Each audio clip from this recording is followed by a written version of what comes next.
정성을 다하는 국민의 방송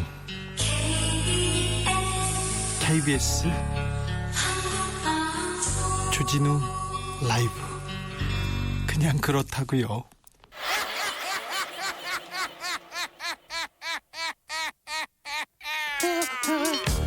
발로 뛰는 기자, 탐구하는 기자, 세상의 질문을 마구 던지는 기자, 기자가 본 오늘의 세상, 기자들의 수다.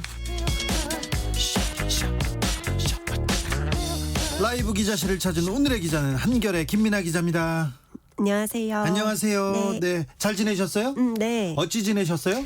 어제 미래통합당이 상임위원장을 다 내주면서 네. 그렇게 약간 전운이 감도고 있습니다. 네. 그래서 궁금한 게 많았어요. 네. 그래서 지금 미래통합당 분위기가 어떻습니까? 일단 검정 마스크를 모두 쓰고 검정 굉장히, 마스크? 예, 네. 뭐 민주주의의 조종을 울렸다. 예. 그리고 좀 애도하는, 민주주의가 사라졌다, 애도하는 분위기를 가지고 가고 있으면서 검정 마스크 말고 달라진 거 뭐 있어요? 달라진 것은 그냥 계속 어떻게 하면 좋지 머리를 맞대고는 있는데 정답은 없는 상황, 계속 그래. 쳇바퀴 도는 상황인 것 같아요. 네, 저기 여의도에서 밥 먹는데 옆에 미래통합당 의원들 많이 있더라고요. 아, 근데 그러셨어요? 밥은 잘 먹더라고요. 그럼요. 또 네. 밥 시간 전에 바로 의총도 끝내더라고요. 오늘. 그래요? 네.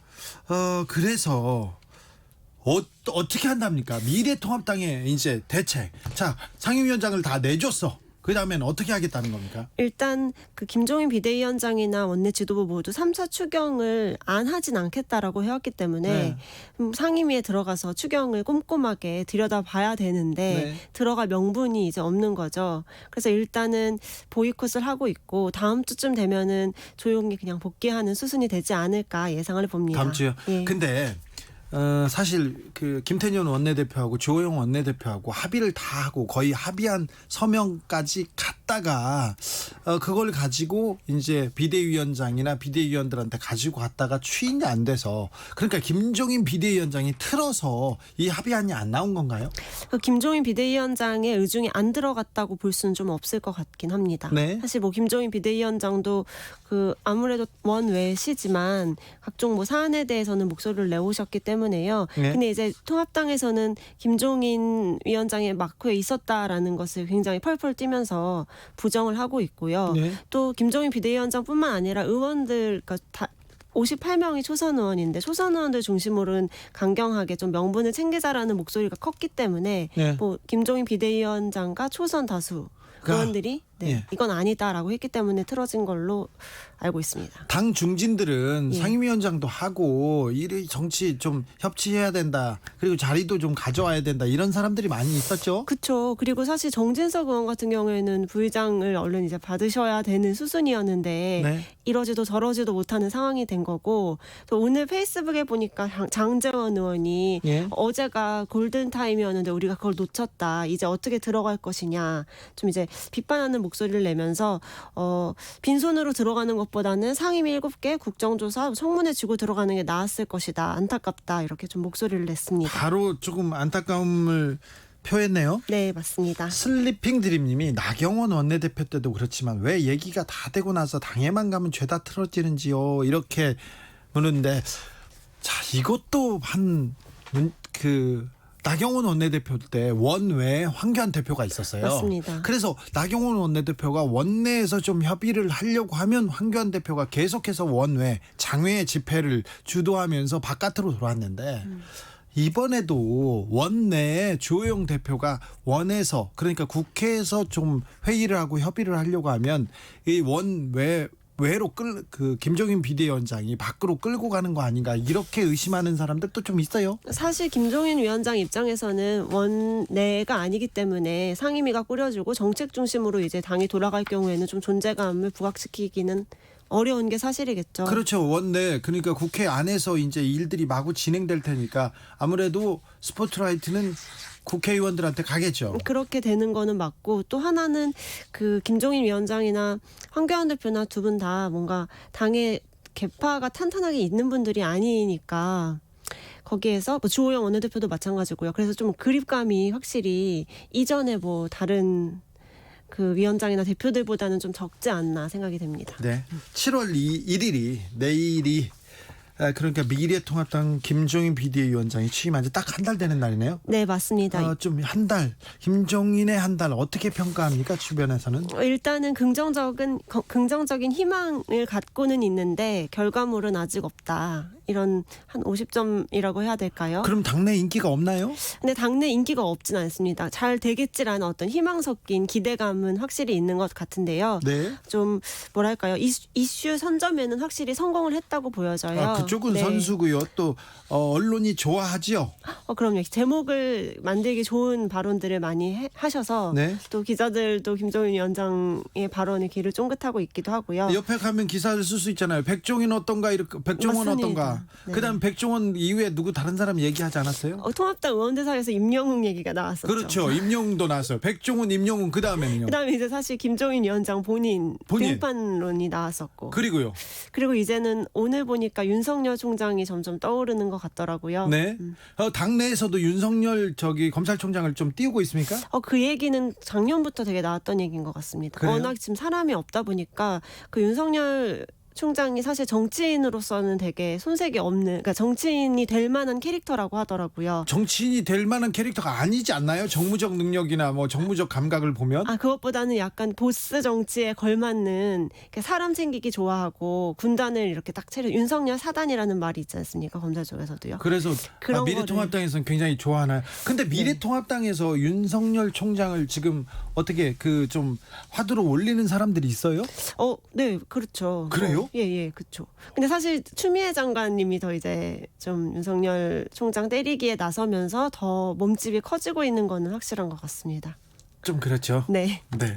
근희님이 비대위로 끝날 생각이 없으시다는 건지 김종인 비대위원장이 끝이 아닐 거예요. 몇 개월 동안 비대위원장을 하려고 오신 건 아닐 것 같은데요.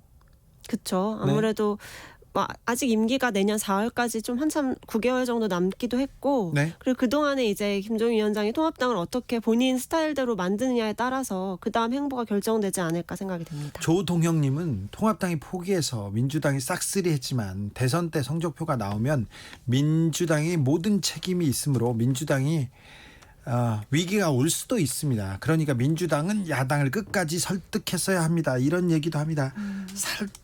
민주당이 끝까지 설득했어야 된다. 민주당이 조금만 설득했으면 통합당이 어떻게 움직였을 텐데 이렇게 얘기하는 사람들도 있습니까? 당내에? 그렇죠. 당내에서는 아무래도 민주당이 좀 더 접고 들어가야 되지 않느냐. 네. 그러니까 놀부 돈 많은 집 형이 흥부를 살려줘야지 이런 말 많이 하고. 흥부 그러고 있습니다. 놀부론이 지금 예, 미래통합당에서요? 그렇습니다. 근데 흥부하고 민주당하고 그렇게 썩 이렇게 매치되는 그런 분위기는 아닌데요. 그렇죠. 예. 그리고 김종인 위원장이 초선한테는 인기가 있다면서요? 초선 그렇죠. 의원들한테. 아무래도 초선 의원들을 지지 기반으로 삼아서 본인의 세력을 좀 꾸리려는 계획을 확실히 갖고 있는 것 같고, 그걸 확실히 볼 수 있는 게 특위를 굉장히 많이 만들었어요. 특별위원회를 당내에 많이 만들었는데 거기에 주요 자리를 거의 초선 그리고 좀 젊은 원외 이렇게 좀 파격적으로 인사를 하면서 자기 사람들을 좀 이렇게 만들어가는 과정이 아닌가 생각이 됩니다. 미래통합당이 가장 약한 부분 청년층 공략 이건 좀 어떻습니까? 맞습니다. 그 청년층은 최근에 4월 총선에서 수도권에 출마했던 김재섭 후보 있었고요. 도봉에 출마했었고, 그리고 김병민 비대위원 이렇게 두 분이 중심이 돼가지고 정원석 씨도 있거든. 정원석 강남 쪽에서 당협위원장 했던 그 세 분을 중심으로 좀 청년들을 모으고 청년 정당 당내 청년 정당을 만들려는 좀 계획을 갖고 있습니다. 그래요? 네. 그 당내 청년 정당이라 당내에서는 어떻게 평가합니까? 당내에서는 사실 그동안도 청년으로 얼굴 마담을 세운 적이 없지 않기 때문에 잘 됐으면 좋겠다라는 바람은 갖고 있는데 그게 얼마나 지속력이 있을지는 좀 의구심을 표하는 목소리가 많은 것 같습니다. 최근에 그 당내 중진이나 좀 지도자급 인사들 중에 네. 좀 눈에 띄는 사람이 있습니까? 저기에서는 이낙연, 이재명, 박원순, 정세균 계속 대선 후보들이 막 움직이고 지지율도 계속 오르고 있습니다만 미래통합당 소속이거나 주변에 있는 사람들 중에서는 보이지 않아요? 네, 일단은 대선에 출마하겠다라고 선언한 분은 제 기억으로 한 분 계세요. 김기현 의원이라고요. 4선이신데 네. 되게 조용히 이렇게 대선 출마하겠다고 선언을 하셨는데 기사가 많이 안 나와서 굉장히 아니 대선 출마 슬프셨다고. 선언을 하셨어요? 예, 예. 언제요? 그 지역 기자 간담회에서 하셨다고 하더라고요. 언제 누구 맘대로요? 네, 어쨌든 통합당에는 그만큼 이제 대선 출마하겠다는 그런 메시지를 내신 분은 눈에 띄게는 없는 것 같습니다. 아무튼 김기현 의원께서 대선 출마 선언을 하셨다고요? 예, 그렇죠. 이렇게 뭐 본인의 의지와 그리고 야망을 드러내는 거는 나쁘지 않다고 봅니다. 그래서 이렇게 그러세요. 대선 출마하셨으면 저희 그 주진우 라이브에도 한번 다녀가십시오. 그리고 뭐 하실 말씀이 많으실 텐데요. 네. 그리고 통합당이 공수처 청와대에서 공수처를 빨리 처리해달라, 네. 공수처 출범시켜달라고 얘기하니까 여기에서는 또 이거는 맞겠다 이런 생각이 좀 있는 것 같아요. 사실 7월 15일이 그 출범 시한이지 않습니까? 맞습니다. 이 법정 시한을 지킬 수 있을지도 조금 의문인데요. 네, 이제 국회 전쟁 2막이 펼쳐질 곳이 아무래도 공수처가 될 것 같은데요. 공수처를 15일에 출범시키려면 그 전에 추천위원회를 꾸려야 되고 거기서 이제 명단을 제출받아야 되는데 미래통합당은 이렇게는 못한다 하고 좀 이제 반발을 하고 있고 당연히 추천위원회도 자신의 사람들을 내지 않을 것으로 예상이 됩니다. 지금요? 네. 그러면 또 민주당에서 법을 좀 바꿔가지고 특단의 대책을 마련해서 그러면 공수처를 혼자 출범하면 어떻게 합니까? 그러게요. 그래서 이제 사실 민주당도 입장이 약간씩은 갈리는데요. 이해찬 대표 같은 경우에는 뭐 미래통합당이 공수처 출범을 방해하면 법 개정을 해서라도 마련을 하겠다. 공수처는 법률이 정한 시한 그러니까 15일에 반드시 해결을 하겠다라고 좀 강력하게 주장을 한 반면에 또 오늘 그 김영진 원내수석 부대표는 시행을 하지 않은 법을 개정한다는 게 좀 부담스럽다는 취지의 발언도 했습니다. 네. 또 근데 이제 백혜련 의원이 법사위 간사인데요. 네. 백혜련 의원은 제1야당이 공수처장 후보자 추천위원 추천권을 행사하지 않으면 제2야당이 주는 운영 규칙안을 발의한 바 있습니다. 그렇게 법을 지금 고칠 수도 있다 이런 네. 생각을 하시는군요. 5회로로 갈 수 있다고 생각하시는 것 같아요. 통합당은 뭐랍니까? 통합당은 결사항전의 태세를 보이고 있는데요. 아무튼 공수처만은 맞겠다 이렇게 계속 지금 얘기하고 있어요. 맞습니다. 최형두 대변인은 뭐 구성전 절차에 절대 응할 수 없다라는 입장을 오늘 분명히 했고 또 검사 출신이죠. 유상범 의원은 지난 25일에 시행 규칙을 또 발의를 했는데요. 그 야당목 추천위원 2명을 의석수에 따라서 추천하도록 하자. 그러니까 통합당의 몫을 더 가져와야 된다라는 주장을 하고 또 공수처법에 대해서 규칙이 정해져 있는데 지금 네. 그렇게 바꾸자는 건가요? 그러니까요. 그리고 공수처법에 대해서 헌법소원 심판을 청구하기도 했습니다. 그래요? 예. 그런데 어떻게 막겠다, 어떻게 공수처를 출범시키겠다 이런 또 디테일한 강론은 없는 것 같아서. 네, 맞습니다. 이게 좀 아무래도 의석수가 줄다 보니까 선택할 수 있는 게 없는 것 같긴 합니다. 통합당이. 9651님이 보스 기질이 있는 윤석열 총장이라면 조직을 만들어야지 정치를 하나요? 진짜 국민들이 조직원인가요? 아이고 그런 생각 없으신 걸로 저는 알고 있습니다. 0271님 화려한 조명 뒤는 어둡습니다. 김종인님은 그림자 역할에 충실하실 때 반대쪽 조명이 자연스럽게 태양의 빛으로 인도하리라 믿습니다.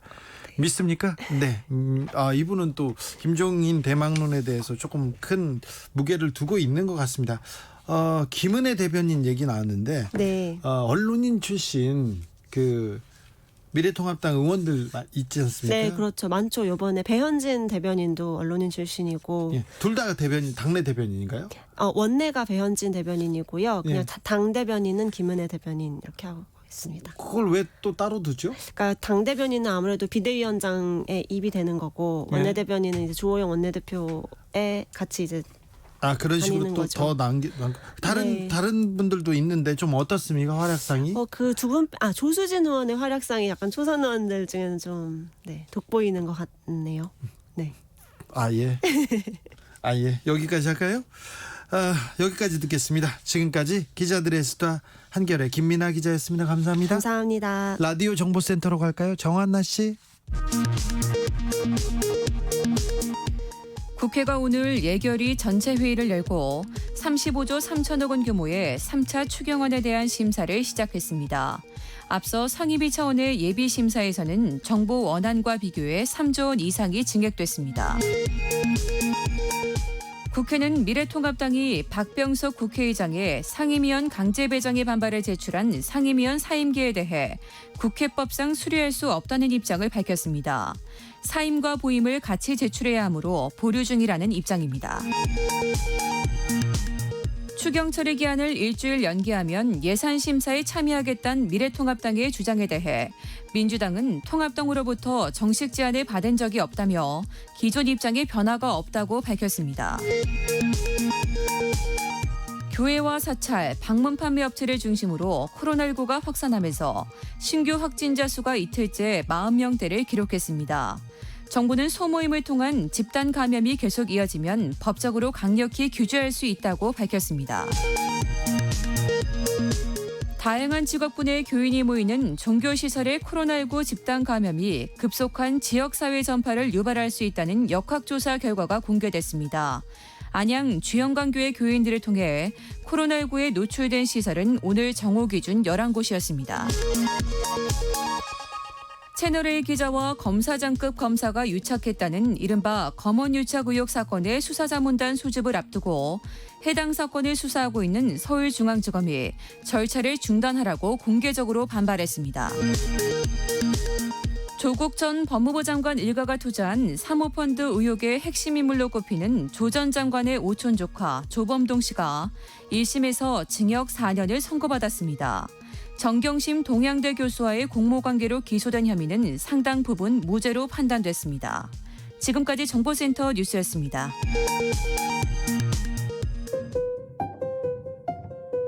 정치 피로, 사건 사고로 인한 피로, 고달픈 일상에서 오는 피로. 오늘 시사하셨습니까? 경험해보세요. 들은 날과 안 들은 날의 차이. 여러분의 피로를 날려줄 저녁 한 끼 시사. 추진우 라이브.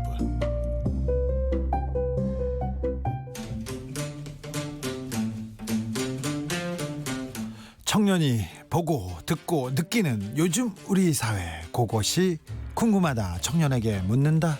요즘 뭐하니? 프로게이머 출신 유튜버 황희두 씨, 어서 오세요. 네, 안녕하세요. 한 주 어떻게 보내셨어요? 이번에는 좀 그 대구에 가서 네. 독립유공자 후손분들 네. 기록하는 거 그 사업을 좀 진행을 하고 왔습니다. 아, 네. 의미 있는 일 하시네요. 젊은 사람이 놀아야지 의미 있는 일도 하고 일도 많이 하세요? 좀 친한 사람들하고 같이 이렇게 하니까 의미도 있고 또 재미도 있더라고요. 아, 그래요? 예. 의미도 있고 재미도 있다. 참. 제가 젊었을 때는 전혀 생각해보지 않았던 그런 내용입니다. 재미가 제일인 줄 알았어요. 네. 재미없는 일은 하기 싫더라고요. 왜 재미있는 일만 하기도 바빠 죽겠는데 왜 그래야 되나 이렇게 생각하는데 그때 너무 놀아가지고 지금 일을 너무 열심히 하고 있습니다. 그러니까 정말 주말에도 열일하시던데. 네, 저는 뭐 일 열심히 합니다. 능력이 부족해서요. 이번 주 제가 희두 씨한테 이거 물어보고 싶었어. 인천국제공항의 그 정규직화 이 문제, 인국공 문제, 예. 왜 청년들이 이렇게 화난 거예요? 이거는 어떻게 보면 짧게 설명하기는 되게 어려운데 그 복잡한 일들이 많이 얽혀 있기도 하고 네. 또 이따가 차근차근 설명드리겠지만 일단 결정적으로는 그 가짜 뉴스 문제에 대해서 저는 되게 심각하다고 생각을 하거든요. 네. 그래서 이따가 이 내용을 좀 풀어가면서 좀 이 여러 가지 언론이 어떤 식으로 이 갈등을 조장했는지 그리고 커뮤니티에서 어떤 반응을 보였는지를 좀 말씀드리겠습니다. 근데 청년들이 화나는 거는 좀 뭐 청춘이 사실은 뭐 돈이 있어, 시간이 있어, 조금 미래가 보이기를 해. 코로나 시대 앞은 더 막막하지. 그러니까 좀 화날 만도 해요. 네. 그런데 이 부분은 보안 검색 직원을 정규직화한다는 거는 2년 전부터 정해져 있었는데 이 문제가 나오자마자 빵! 예. 네, 분노가 폭발했습니다. 예. 그 커뮤니티나 그 뭐 사이트에서는 어떻게 보고 있습니까?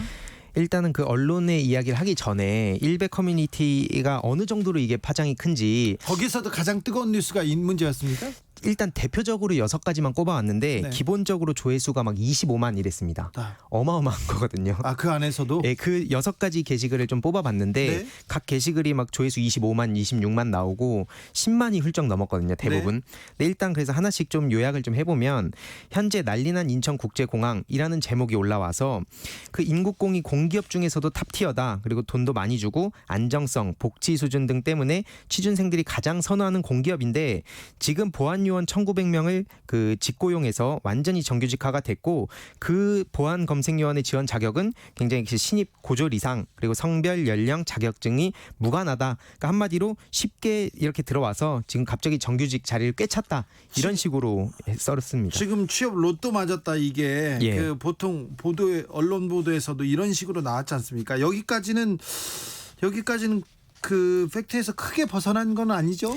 예, 근데 그 대표적인 그 가짜 뉴스 중에 하나가 그 190만 원 벌다가 연봉 5천에 2년 경력 인정받았다. 예. 서용고 나면 뭐 하냐? 인국공 정규직이면 최상위인데 이런 그 카카오톡 내용을 캡처해 가지고 이걸 글을 게시를 했는데요. 예. 이건 이미 많이 밝혀졌지만 그 가짜 뉴스 네. 대표적 가짜 뉴스고 자극적이에요. 예. 그리고 실제로 그 별도 급여 체계까지 다 포함해도 3,850만 원이라고 하더라고요. 네. 근데 이게 5천만 원 이러면 되게 자극적이고 또 공부 열심히 한 사람들 되게 자극하는 그런 게시글이라서 좀 굉장히 핫했던 그런 반응을 보였습니다. 그렇죠. 이게 불공정. 이게 나는 좀 다른 사람에 비해서 차별받고 있고 어떤 사람만 운이 좋아서 이렇게 정규직화된 것 같다고 보면 화나기도 해요. 예. 화날 수도 있어요. 예. 그런데 조금 자극적인 내용들이 좀 붙어 있네요. 예, 다음으로 보면 이 인국공 들어가려고 토익 10번 본 취준생 이런 글이 올라왔고 이것 또한 조회수가 25만이 넘었습니다. 네. 내용을 보면은 좀 짧게 말씀드리면 토익을 정말 오랫동안 10번이나 보고 스피킹도 8번이나 보고 매일 허벅지를 찔러가며 14시간씩 전공 공부를 했던 나만 바보가 됐다 이런 내용인데요. 매일 14시간 동안 허벅지 찔러가면서 공부했으면 엄청 공부 열심히 했네요. 근데 이제 중요한 것은 취준생 지금 이런 이 사례에 취준생들, 해당하는 취준생은 일반직인 거고 네. 이 직고용 전환이 된 이 보안 검색 요원은 별도인 상황이잖아요. 그렇죠. 근데 이걸 마치 같은 선상에 있는 것처럼 자꾸 언론 보도도 나오고 언론 있어서 보도도 그렇고 네. 여기 커뮤니티에서도 그렇게 네. 쓰는 글들이 좀 조회수가 많네요. 예, 맞습니다. 또 어떤 글들이요? 네, 다음으로는 문재인 대통령 지지자면 정규직화 뭐라 하지 말자. 이거는 무슨 내용이냐면 약간 비아냥거리는 게시글인데요. 네. 이 애초에 공약이 저랬고 본인들이 좋다고 민주당 뽑아놓고 왜 이제 와서 징징대냐. 예. 미래통합당을 뽑았어야 되는 거 아니냐. 이런 게시글입니다. 이 글도 20만 명이 넘었어요? 이거는 21만 명입니다. 네. 엄청난 그 조회수를 이렇게 기록했는데요. 정규직 전환은 기본적으로 고용 안전성을 위해서 필요한 것이고 특히 국민의 생명과 안전과 직결된 인천국제공항은 정규직 전환이 지금 아직까지도 많이 부족하다고 생각을 하거든요. 예. 근데 이런 식으로 어떻게든 그 민주당을 또 그 까내리고 문재인 정부를 또 비난하는데 이런 글들이 올라온 걸 보면서 되게 가슴이 아프다는 생각이 들었습니다. 네, 뭐 그런데 뭐 문재인 대통령 지지자면 정규직화 뭐라 하지 말자. 지금 여기에 붙어서 얘기하니까 그런데 아무튼 미래통합당 지지자들은 이렇게 얘기할 수도 있어요. 일단 얘기할 수 있다고 봐. 그런데요. 다른 글 볼까요? 예, 다음으로는 이 또한 20만이 훌쩍 넘었는데 인천공항 정규직 역대급 일침 떴다라고 하면서 김두관 의원님의 발언을 좀 도마 위로 올렸습니다. 네. 그래서 그 따옴표로 조금 더 배웠다고 임금 2배 더 받는 게 불공정이라는 식으로 글을 올렸는데 이것도 언론에서 애초에 좀 자극적으로 보도를 해서 지금 막 하태경 의원하고 막 대적하는 것처럼 보도를 하기도 했는데 이 내용의 그 구체적인 본질을 보면 정규직과 비정규직으로 갈라진 이 노동시장 이 이중 구조를 비판하는 글이었는데 되게 자극적인 부분을 따가지고 계속 청년들한테 그 어떻게 보면 욕을 먹어라 이런 식으로까지 지금 글을 올린 게 아닌가 생각이 들었습니다. 그러게요. 민주당 의원들이나 일부 그 어른들이 예. 청년들한테 그거 팩트는 그게 아니야. 그러면서 한마디 일침을 하죠. 그러면 일침을 하면 그 몇 마디 또 단어와 문장들이 잘라져 가지고 청년들한테 이게 지적질하는 꼰대처럼 보여요. 예. 그죠? 기사만 보면 꼭 꼰대예요. 맞습니다. 그죠? 그런데 앞에서 뒤에까지 들어보지 않고 이 허리를 다리를 다 자르고 얘기하는 거 아닌가 이런 생각도 하는데 네. 이 커뮤니티에서는 허리 다리를 잘 자르겠죠 뭐. 예, 맞습니다. 네. 방금 말씀 주셨던 것처럼 이 여러 가지 이 어떻게 보면은 갈등을 조장하는 일부 언론에서는 갈등, 분노를 조장하는 글을 올리고 보도를 하고 이에 이제 청년들이 분노를 하지 않습니까?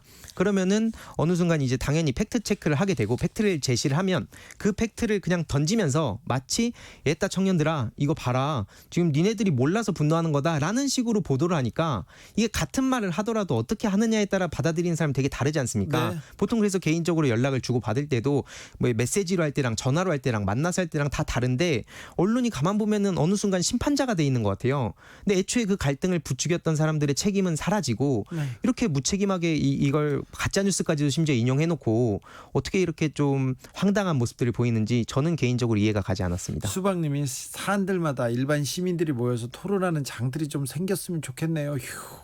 어떻게 사안을 이렇게 다르게 보는지 우리는 그리고 정파의 이익, 특정 정당의 이익을 위해서 완전히 갈라져서 사안을 다르게 봅니다.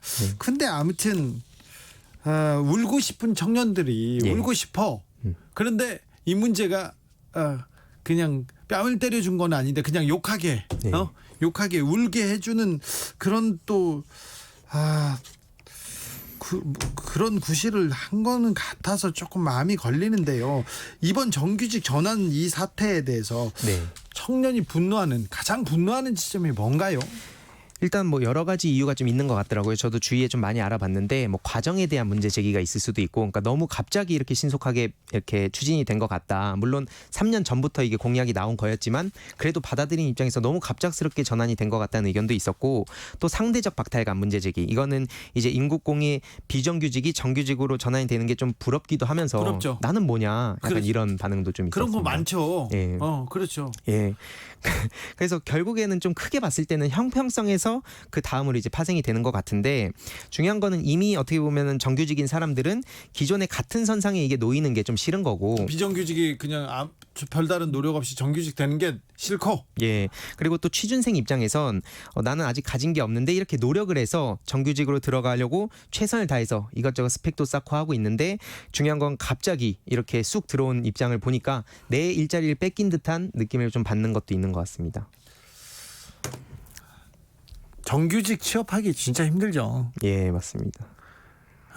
취업의 관문이 너무 좁으니까 이렇게 좁게 문을 만들어 놓은 이런 구조에 대해서 불만을 제기하고 비판해야 되는데, 같이 들어가려면 옆에 있는 상대, 먼저 들어가 있는 사람, 그리고 못 가고 나보다 처져 있는데 그 사람이 먼저 간 사람, 이렇게 그 주변 사람들을 탓하고 이렇게 손가락질하게 돼요. 네. 그래서 을과 을들의 갈등, 을과 병들의 전쟁, 이런 게 조금 마음 아픕니다. 예, 저도 어떻게 보면 이게 뭐 단순히 가짜 뉴스 때문에 이 일이 다 벌어졌다 이렇게 말씀드리는 건 아니지만, 네. 뭐 지금 청년들이 분노하는 지점도 어떻게 보면 저도 이해도 많이 가는 게, 공기업, 그러니까 인국공이 가진 상징성에 좀 기존 정치인분들이 눈여겨봐 주셨으면 좋겠어요. 네. 그래서 개인의 노력으로 얻을 수 있는 그런 어떤 공정한 일자리가 기존의 공기업이나 공공부문 일자리 아니겠습니까? 그렇다고 봐야죠. 예.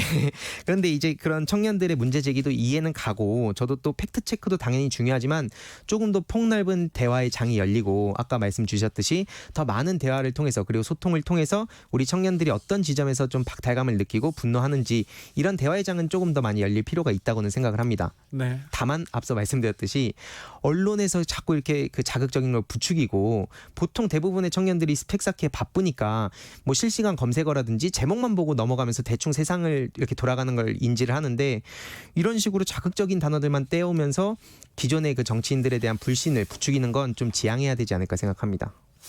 이거 다 어른들의 잘못인 것 같은데, 연애를 더 해야 되는 것 같아요. 연애. 예, 젊은 사람들이 사랑을 해야 이게 세상이 좀 아름답게 보이고, 그런데 이게 사랑하고 연애할 수 있는 여건이 점점 안 되다 보니까 점점 이렇게 시각이 좀 좁아지고 세상을 좀 각박하게 보는 거 아닌가 하는 제 생각입니다. 저는 이 취업에 대해서도 별로 관심이 없었고요. 세상에 대해서도 관심이 없었거든요. 물론 불만은 많았어요. 반항은 많이 했으나 그런데 주변 사람들 청년들이 살기가 어렵구나, 어려워서 팍팍해서 주변 사람들한테 이 분노를 이렇게 전하고 있구나 이런 생각을 해봅니다. 네.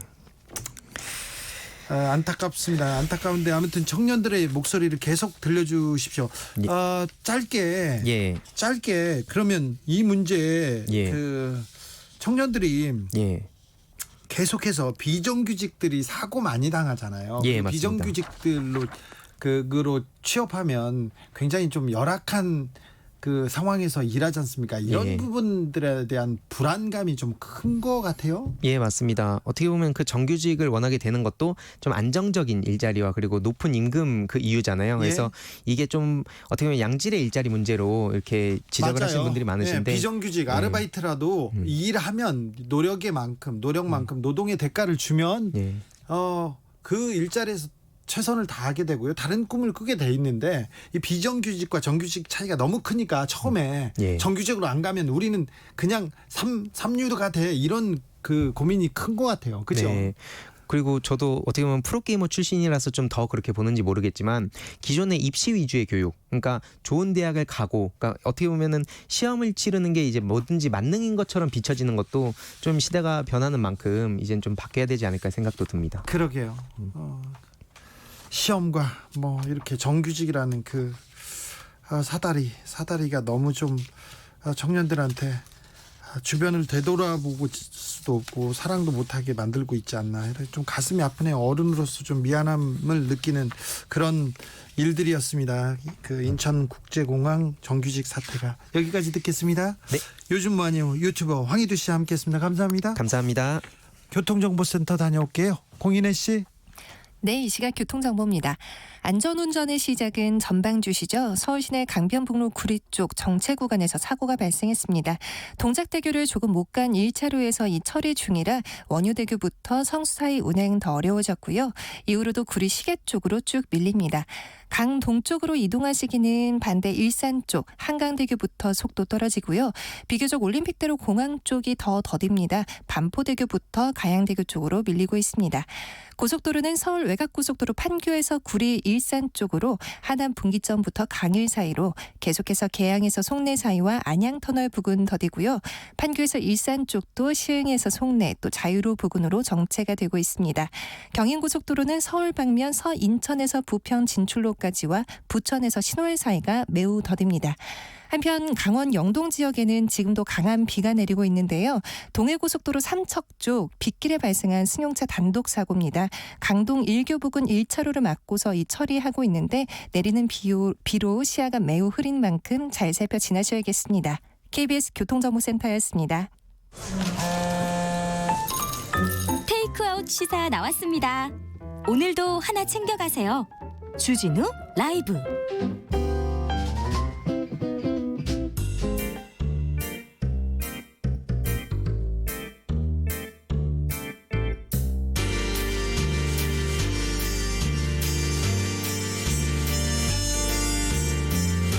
요즘 정치 이건 아니야. 나 때는 말이야 정치에 낭만이 있었는데. 잃어버린 정치의 낭만을 찾아서 떠나보겠습니다. 라떼 한잔 할까요? 박지원의 정치 라떼.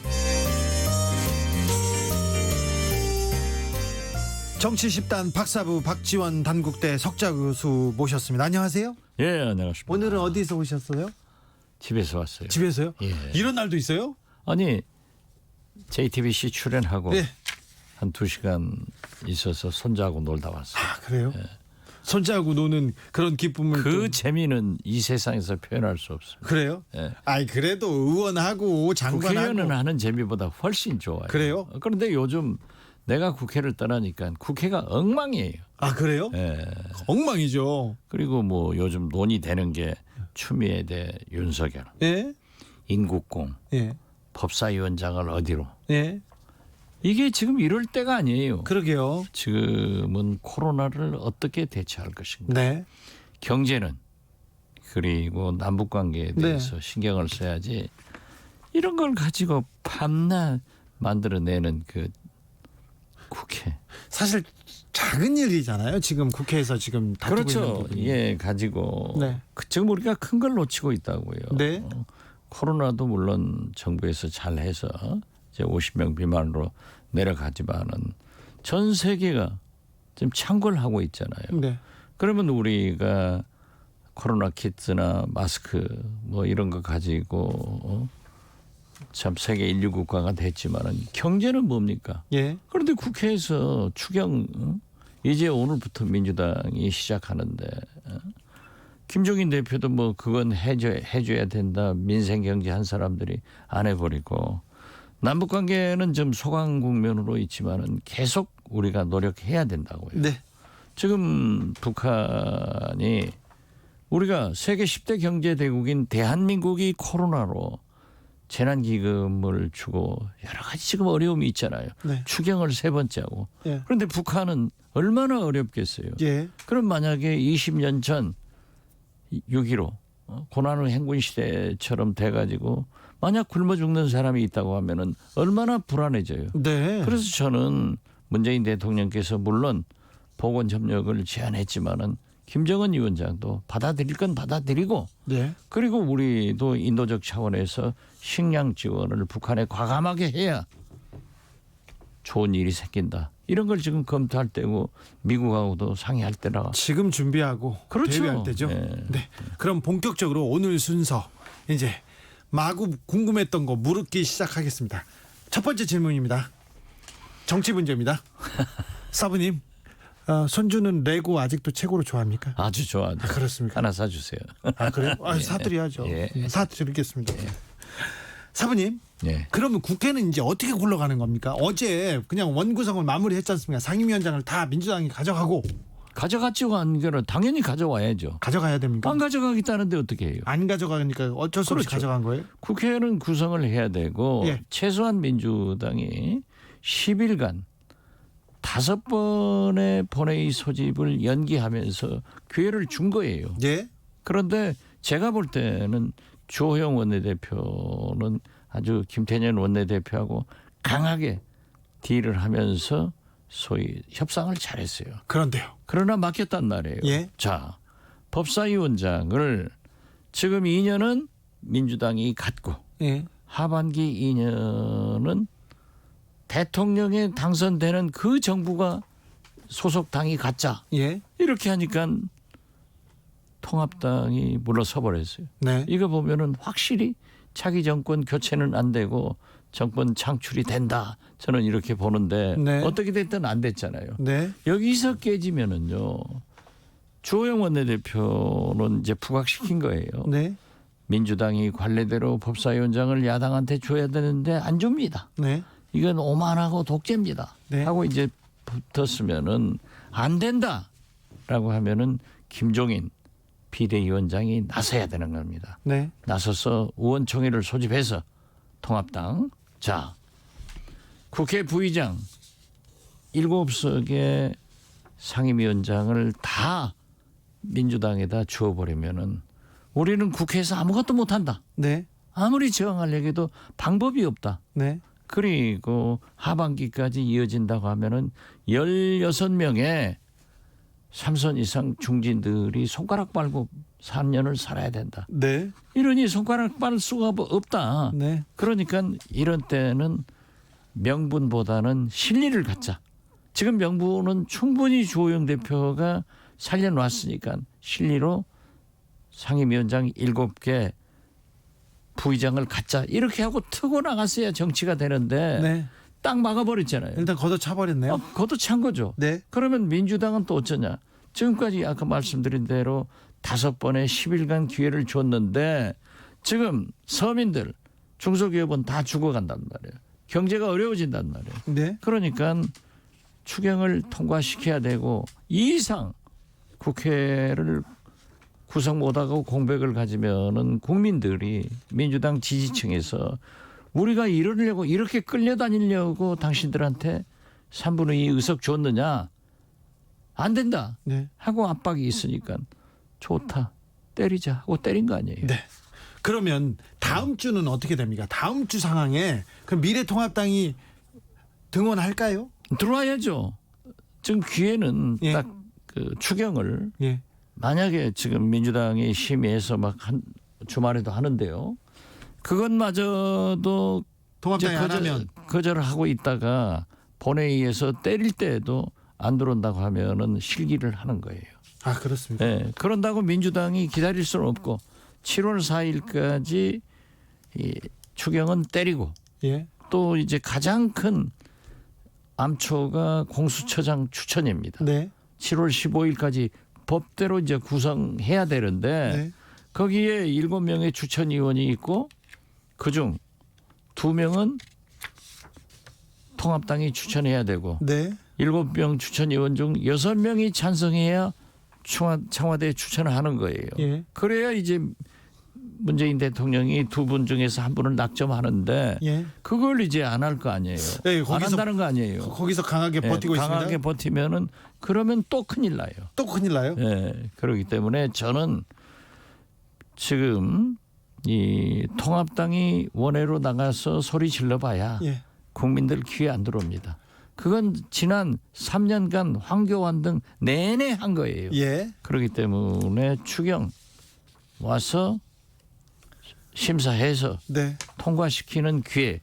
그러면 국민을 보고 정치를 하는 거죠. 사부님. 그다음에 공수처. 네. 이 문제는 7월 15일까지 만약에 또 공수처를 이렇게 내내 방해하고 안 들어오면은 민주당이 7월 임시국회 열어서 모든 법안을 통과시키면은 진짜 또 이번에는 닭 쫓던 개 지붕 쳐다보는 거예요. 알겠습니다. 이래서는 안 된다 이거죠. 사부님이 처음에 얘기했던 대로 국민을 보고 코로나 시대에 국민을 보고 경제 그리고 남북 관계에 대해서 지금 뚜벅뚜벅 걸어가야 된다. 정쟁은 안 된다. 그렇습니다. 그렇죠. 예. 어서 원을 열고 그다음에 공수처법도 어서 통과해야 된다. 시켜야 된다. 그렇죠. 네. 예. 그렇게 정리할까요? 공수처장 임명해서 공수처가 생기면요.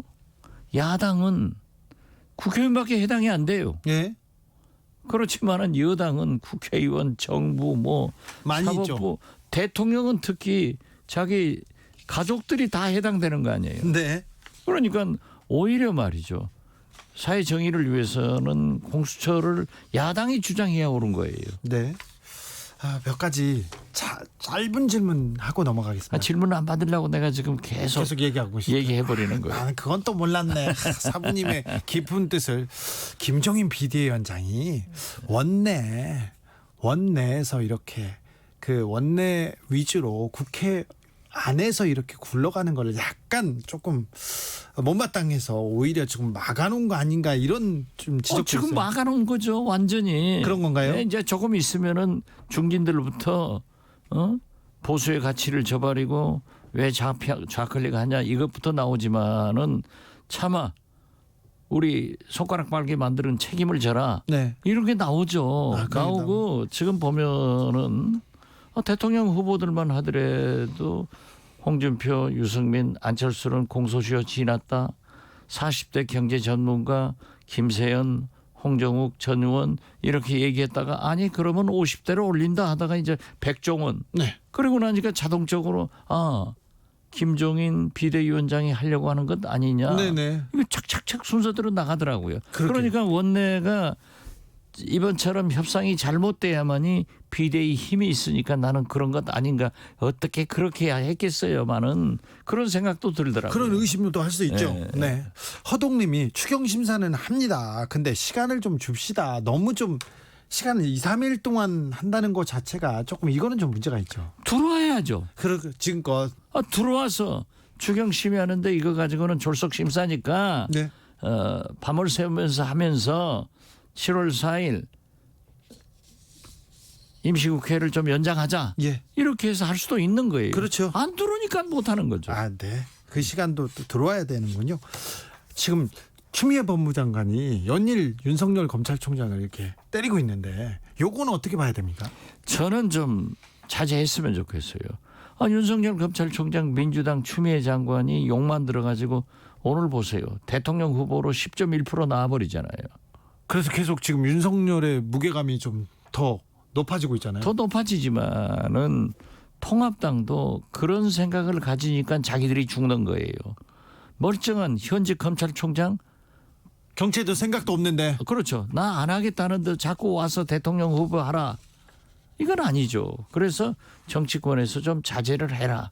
민주당도 통합당도. 단 올해 법무부 장관이 예. 이제 얘기했잖아요. 지검에서 중앙지검에서 하지도 말고 예. 대검 감찰에서도 하지 말고 법무부에서 직접 감찰하겠다. 예. 그러니까 윤석열 검찰총장도 지금 조용하더라고요. 예. 그렇게 가면 되는 거예요. 예. 알겠습니다. 저기 삼성 얘기도 조금 해야 되는데 또 우리 또 법사위에서 만주 변호사로 최고의 활약을 우리 박사부님께서 내가 만주 검찰총장 출신이죠. 검찰총장까지 했죠. 네. 이재용 삼성전자 부회장에 대한 검찰 수사심의위원회 불기소 권고 이건 어떻게 보셨어요? 법이 있으니까 하는 거 아니에요. 예. 그러나 검찰에서 기소할 수 있다. 예. 그런데 그게 어떻게 됐냐 하니까는 수사심의위원회에서 8번 검찰에 권고를 했는데 다 거기에 따랐어요. 예. 그렇지만은 이번 경우에는 이재용 부회장한테 심지어 수사심의에서 기소도 하지 말고 검찰 조사도 하지 마라 이렇게까지 했는데 네. 그건 법 따라서 검찰이 판단해서 하면 되는 거죠. 그래요? 네. 그냥 하면 됩니까? 그렇죠. 법대로. 법대로 하면 되는 네. 거죠. 우리 사부님께서 윤석열 10.1%를 말씀하는 바람에 저희가 대선 주자 지지도와 그리고 여론 개요에 대해서 말씀드려야 되는데 방금 말씀하신 차기 대선 주자 선호도 조사는 여론조사기관 리얼미터가 오마이뉴스 의뢰로 이번 달 22일에서 26일까지 전국 18세 이상 성인 6만 1,356명에게 물었습니다. 2,537명이 대답했습니다. 4.1%의 응답률인데요. 표본 오차는 95% 신뢰 수준에서 플러스 마이너스 1.9%입니다. 자세한 내용은 중앙선관위 심의위원회 그리고 리얼미터 홈페이지를 참고하시면 되는데 이낙연 30.8, 이재명 15.6. 두 양강구도라고 봐야 되나요? 이낙연의 독주는 이어지고 있고요. 그렇죠. 이낙연은 계속 1등이고 예. 그거 보세요. 소위 보수로 평가받는 사람들 다 합쳐봐야 네. 이재명도 안 돼요. 이재명은 되든가? 이재명 15.6인데요. 네, 그 정도 되고 이낙연한테는 촉탈불급이지 뭐. 네. 윤석열은 10.1%입니다. 홍준표 5.3, 황교안 4.8, 오세훈 4.4, 안철수 3.9, 박원순 2.4, 김부겸, 김경수 1.7%입니다. 임종석 1.5% 나왔습니다. 네. 아니 그러니까 네. 지금 그 의미는 저는 그렇게 봐요. 어떻게 됐든 이낙연 의원은 지금 현재 1년 이상 1등을 하고 네. 지금 이재명 지사는 지금 상당히 도약을 하고 있고 거기에 껑충 윤석열이 왜 들어오냐고요. 네. 자기가 안 한다는데. 네. 그러니까 저기서 한번 여론조사를 해놨으니 네. 본인은 검찰총장이니까 빼주셔 예. 라고 얘기하겠지만은 다른 여론조사 기관이 말 듣겠어요. 그냥 넣지? 이러면 안 된다 이거죠. 그렇죠. 수사의 정치적 중립성에도 조금 약간 그렇죠. 예. 논란이 될 만한 그런 일이지 않습니까? 그래서 여기 또 여론조사 마음에 안 드는 게요.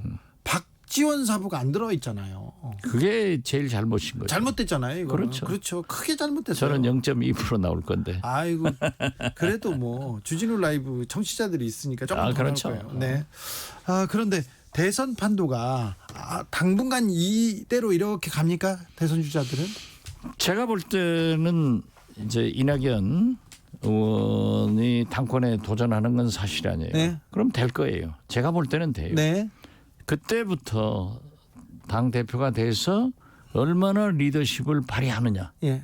여기가 굉장히 험난한 길이 될 겁니다. 당 대표가 되면 직접 책임져야 될 일, 결정해야 될 일이 많죠. 많아서 조금 떨어지지 않을까요? 글쎄 그런 것도 있지만은 또 잘해서 올라갈 수도 있죠. 예. 여기서 아쉬운 것이 나는 김부겸 전 장관하고도 개인적으로 굉장히 좋고 예. 참 그분이 할 만한 사람인데 예. 왜 당권에 도전을 해서 되면은 임기 채우겠다. 그럼 마지막 순간까지 대권 당권 하겠다고 같이 나가야지 정치는. 네. 그러니까 지금 밸류가 좀 떨어지잖아요. 아하. 그래서 그렇구나. 그럼 저한테 네. 전화를 하고 하라니까. 아, 그럴까요? 안 해요. 네, 지나가다 제가 엊그제 커피숍에서 만났는데요. 그 얘기 하겠습니다. 제가 사부님한테 그렇게 전화하라고. 하세요. 네. 9651님, 박지원 사부님이 어제부터 계속 검찰에게 삼성 문제는 법대로 하라고 하셨는데 검찰한테 법대로 하라고 했는데 수사심의위원회 결정대로 하라는 말씀인가요? 아니요. 법대로 하라는 거죠. 그죠? 법대로 하는 거죠. 네. 검사 수사심의위원회의 결정을 받아들일 수도 있고 네. 그건 참고사항이니까 기소를 할 수도 있고. 참고 사항인데 법대로 하라는 겁니다. 네. 그렇죠. 있는 대로 법과 양심에 따라서. 그죠? 다음 주에는 어떤 일들이 여의도에서 벌어집니까? 다음 주에는 아무래도 이제 추경에 대해서 네. 또 공수처에 대해서 예. 이런 것들이 여야 갈등으로 계속 이어지겠죠. 다음 주에는 그럼 공수처도 가닥을 잡을까요? 미래통합당이 들어와서 추경은 같이 심의를 할까요? 저는 추경을 심의할 수 있는 그러한 모멘텀을 만들어줄 분은 그래도 예. 김종인 비대위원장이 이렇게 합시다. 예. 의원총회에서 이렇게 해가지고 하는 그러면 또 좋아질 거예요. 예. 상당히. 그러면서 공수처장 추천 문제로 다시 여야가 협상을 하면은 어쩌면 또 길이 열리지 않을까 그렇게도 봅니다. 그 다음 주가 굉장히 국회로서는 중요하다. 저는 그렇게 생각합니다. 네. 남북 문제는 다음 주에는 조금 더 숨고르고 좀 평화 모드로 갈까요?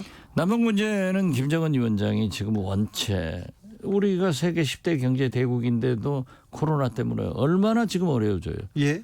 재난기금을 또 살포해야 된다, 배포해야 된다 하는 소리가 지금 나오고 있잖아요. 네. 그렇기 때문에 그 식량 이런 문제들을 어떻게 극복할 것인가 내부적인 그런 문제가 나올 거고 그런 것을 우리가 형제 국가로서 좀 과감하게 인도적 차원에서 지원하자. 예. 이걸 우리가 먼저 좀 하고 나갔으면 바람직하겠다. 저는 그렇게 생각해요. 비건이 11월 미국 대선 전에는 북미 정상회담은 힘들 거다고 이렇게 얘기했는데 그게 상식이죠. 예. 그렇지만은 지금 현재 트럼프 대통령이기 때문에 네. 또 그러한 상식을 깨고 나갈 수도 있죠. 지금 트럼프 대통령이 어렵잖아요. 예. 어려우면은 한번 던질 수도 있죠. 네.